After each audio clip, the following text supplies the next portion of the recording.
There have been several remarkable submarine rescue operations in history. For decades, sinking in a submarine was an absolute death sentence. If a sub went down, there was simply no way to get the men out. That changed forever in May 1939 with the rescue of the USS Squalus. It stands as the first successful deep-water submarine rescue in history, and the story of how it happened is incredible. The USS Squalus was a brand new diesel-electric U.S. Navy submarine, conducting routine test dives off the coast of New Hampshire. On the morning of May 23rd, the captain ordered a normal dive. As the sub submerged, a catastrophic mechanical failure occurred. The main induction valve, a massive opening that drew in fresh air for the engines while on the surface, failed to close properly. Tens of thousands of gallons of seawater rushed into the back half of the ship. The crew in the forward compartments managed to slam the heavy watertight doors shut just in time, but the weight of the water dragged the Squalus straight to the bottom of the ocean, where it settled perfectly upright in 240 feet of freezing water.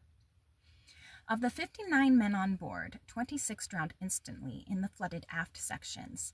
The remaining 33 men were trapped in the dark forward torpedo room.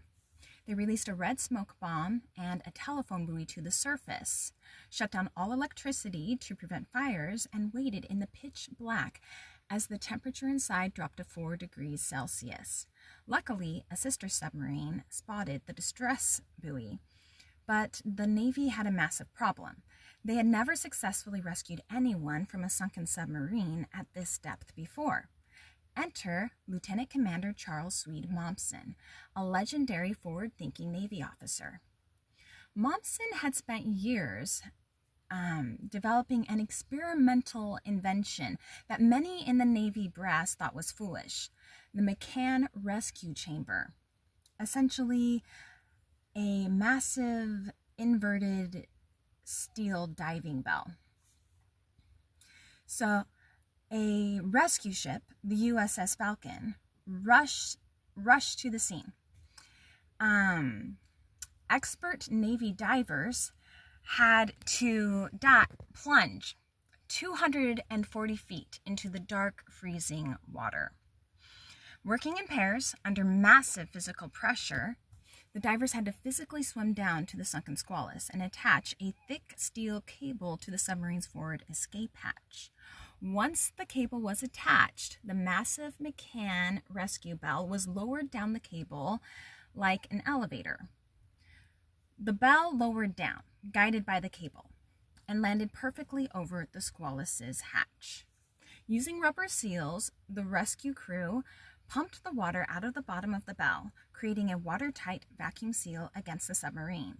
When they opened the submarine's hatch from the inside, the trapped sailors were met with fresh air and warm coffee.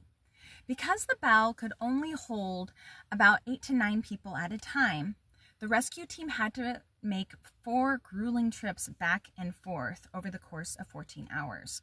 On the 4th and final trip, containing the submarine's captain, the cables jammed halfway up. Trapped in limbo, the divers had to manually spool and adjust the lines by hand in the dark water. Just after midnight on May 25th, the final survivors were pulled onto the deck of the rescue ship. Against all historical odds, all 33 survivors were saved.